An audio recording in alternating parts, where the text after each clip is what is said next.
Olá, meu querido amigo, meu querido irmão, estamos juntos mais uma vez para um precioso, maravilhoso estudo da Palavra de Deus, da série Conhecendo o Criador, um estudo com 27 lições. Esse é então o 7º estudo que tem como título Quem é Jesus? O que a Bíblia ensina sobre Jesus? Muito bem. Vamos ver então? Vamos juntos adentrarmos nesse tema tão maravilhoso das Sagradas Escrituras? Sim. Quem Abra é Jesus? novamente sua Bíblia, querido amigo, para entendermos quem é Jesus. Afinal, a verdadeira compreensão a respeito deste ser traz salvação ou perdição. Muito bem. Vamos lá então?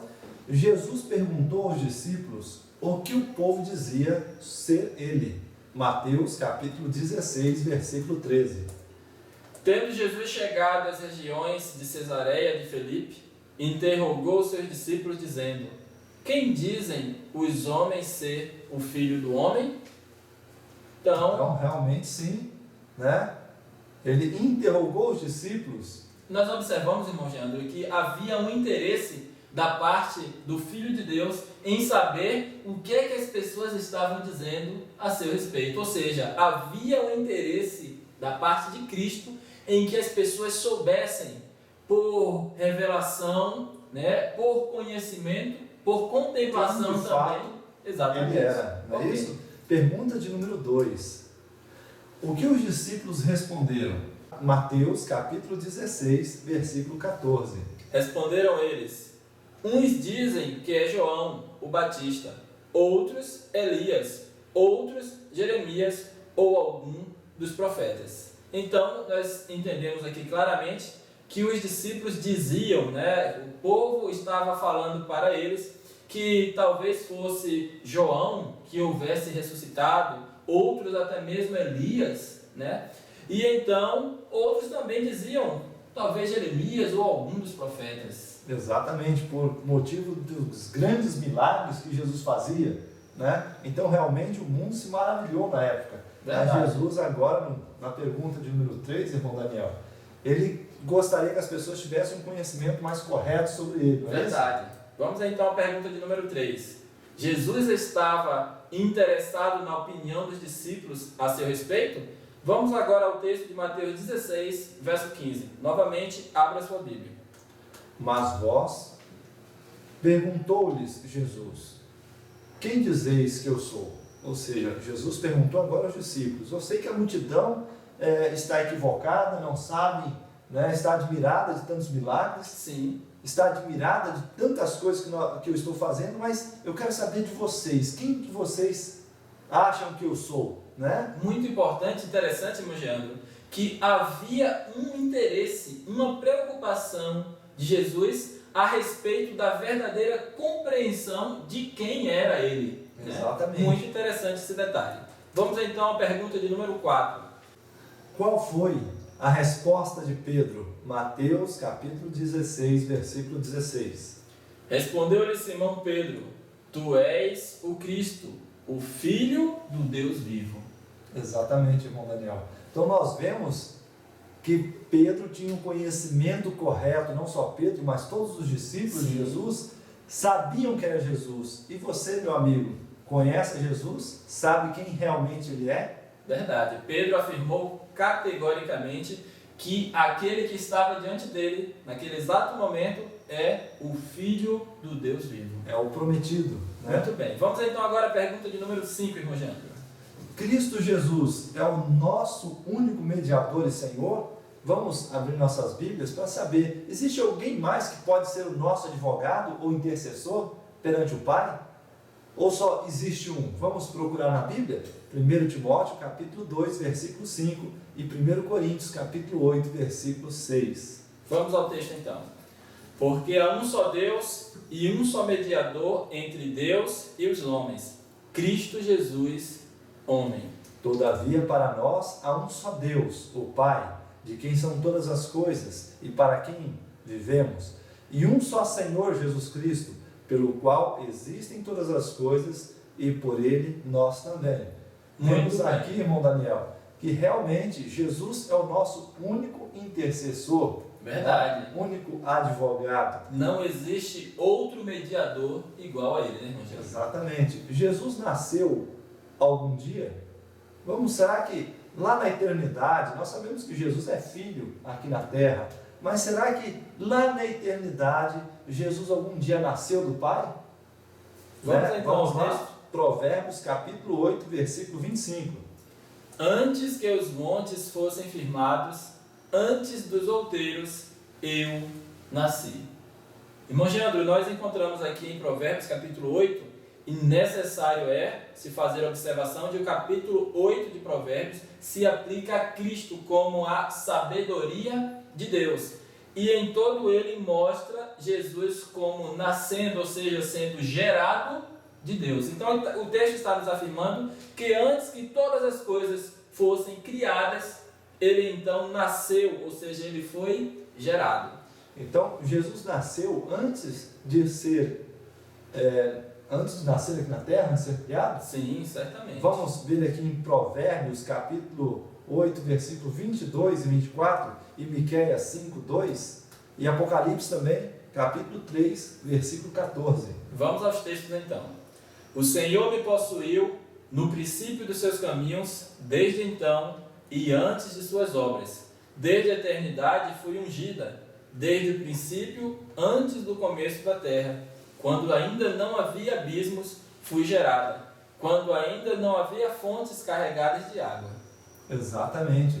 Então, o momento do nascimento de Jesus na eternidade foi tão recuado no passado que para a nossa mente finita quase é impossível nós compreendermos, né? E aqui em Miqueias, capítulo 5, versículo 2, nos fala mais sobre esse nascimento de Jesus lá na eternidade. Nos diz o seguinte: mas tu, Belém Efrata, posto que pequena para estar entre os milhares de Judá, de ti é que me sairá aquele que há de reinar em Israel, e cujas saídas são desde os tempos antigos, desde os dias da eternidade.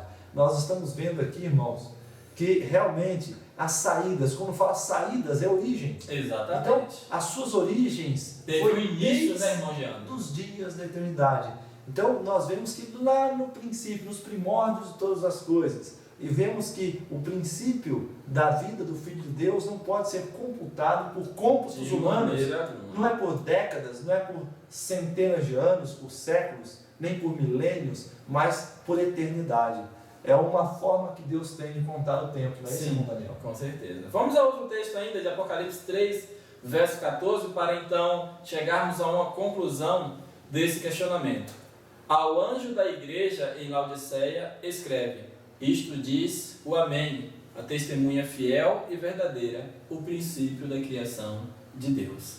Necessário é, amigo, deixar muito bem claro aqui que não estamos afirmando que Cristo foi criado. Exatamente. A palavra de Deus nos apresenta Jesus como sendo gerado do Pai. Obviamente que, como o irmão Jean já colocou, isso aconteceu em um tempo tão distante da eternidade que nós, seres humanos, não temos o direito de especular ou de questionar a respeito, mas a Bíblia unicamente nos afirma que Cristo ele foi gerado do Pai e por isso ele é então considerado Filho de Deus. E ele nasceu neste tempo, lá na eternidade. O capítulo que lemos de Apocalipse capítulo 3, versículo 14, vale ainda mais uma explicação. Não que ele seja o princípio da criação de Deus, não é a primeira coisa criada de Deus, mas sim que toda a criação começou através dele. Exatamente. Né? Então é importante nós notarmos que toda a criação do universo começou saindo de suas mãos. Ok. Né? Muito bem, vamos então à pergunta de número 8. Quem gerou a Jesus? Abra sua Bíblia novamente em Hebreus capítulo 1, verso 5 e também no texto de capítulo 5, verso 5. Pois qual dos anjos disse jamais, tu és meu filho, hoje te gerei? E outra vez eu lhe serei por pai e ele me será por filho. Veja aí, queridos irmãos, que Jesus ele é filho de Deus aqui na terra uma vez e outra vez, né? Ele foi filho lá na eternidade uma vez. Sim. E uma outra vez aqui na terra. Então nós vemos que Jesus é filho de Deus duas vezes, uma aqui na terra e outra lá na eternidade. Verdade. O texto ainda do capítulo 5, verso 5 diz assim, irmão Jânio: Assim também Cristo não se glorificou a si mesmo, para se fazer sumo sacerdote, mas aquele que lhe disse: Tu és meu filho, hoje te gerei. Então a Bíblia afirma de maneira muito clara que Cristo foi sim gerado por Deus. Exatamente. Jesus criou todas as coisas? Vamos estudar um pouquinho sobre isso em João capítulo 1, versículo 3 e Colossenses capítulo 1, versículo 15 e 16. Todas as coisas foram feitas por Ele, e sem Ele, nada do que foi feito se fez. Próximo texto.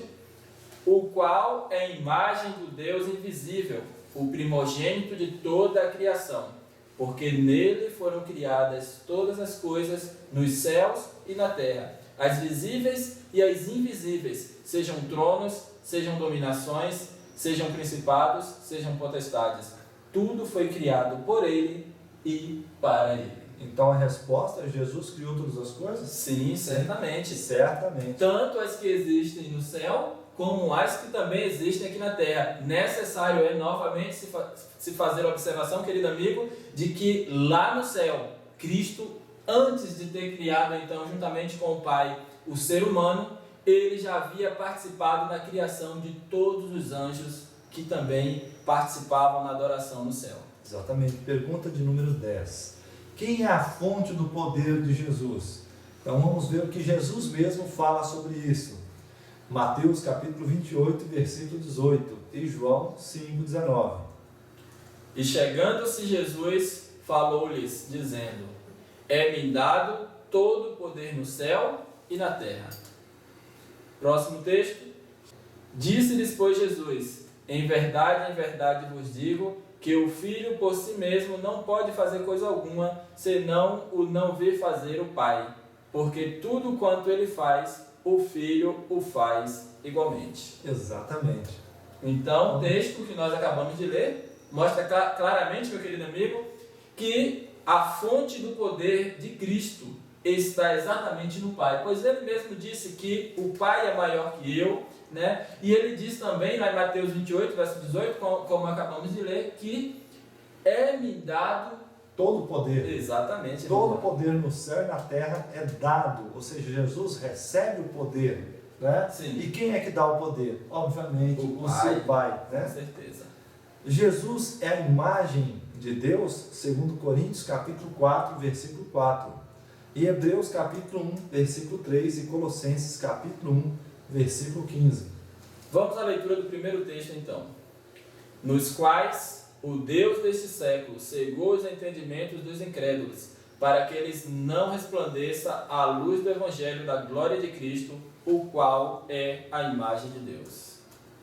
Próximo texto. Sendo ele o resplendor de sua glória e a expressa imagem de sua pessoa, e sustentando todas as coisas pela palavra do seu poder, havendo ele mesmo feito purificação dos pecados, assentou-se à direita da majestade nas alturas. Temos ainda o último texto que nos diz: o qual é imagem do Deus invisível, o primogênito de toda a criação. Então a resposta é certamente, com certeza ele é o Filho de Deus, a imagem do Deus invisível. Quer conhecer ao Pai? Procure contemplar a Jesus. Amém. Vamos então agora à pergunta de número 12.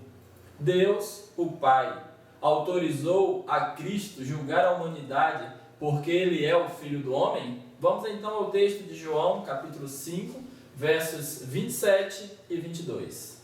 E deu-lhe o poder de exercer o juízo, porque é o Filho do homem. E também o Pai a ninguém julga, mas deu ao Filho todo o juízo. Muito bem. Então, irmão Geandro, o texto diz claramente que o Pai, ele concedeu, ou seja, ele passou essa autoridade ao seu Filho, meu querido amigo, para poder então exercer o papel de juiz, né? E isso nós sabemos que se dará na volta, né? No retorno de Jesus, quando ele vem então para julgar a todos. Pergunta de número 13. Devemos orar sempre ao Pai de nosso Senhor Jesus Cristo? Efésios capítulo 1, versículo 3. E João capítulo 15, versículo 16. Também Mateus 6, 9. Bendito seja o Deus e Pai de nosso Senhor Jesus Cristo, o qual nos abençoou com todas as bênçãos espirituais nas regiões celestes em Cristo. Vós não me escolhestes a mim, mas eu vos escolhi a vós, e vos designei para que vades e deis fruto, e o vosso fruto permaneça, a fim de que tudo quanto pedirdes ao Pai em meu nome, Ele vô-lo conceda. Próximo texto então. Portanto, orai vós deste modo: Pai nosso que estás nos céus, santificado seja o teu nome. Devemos então, irmão Daniel, orar sempre ao Pai em nome de Jesus Cristo? Certamente, é isso que a Bíblia está nos ensinando, irmão Jeandro.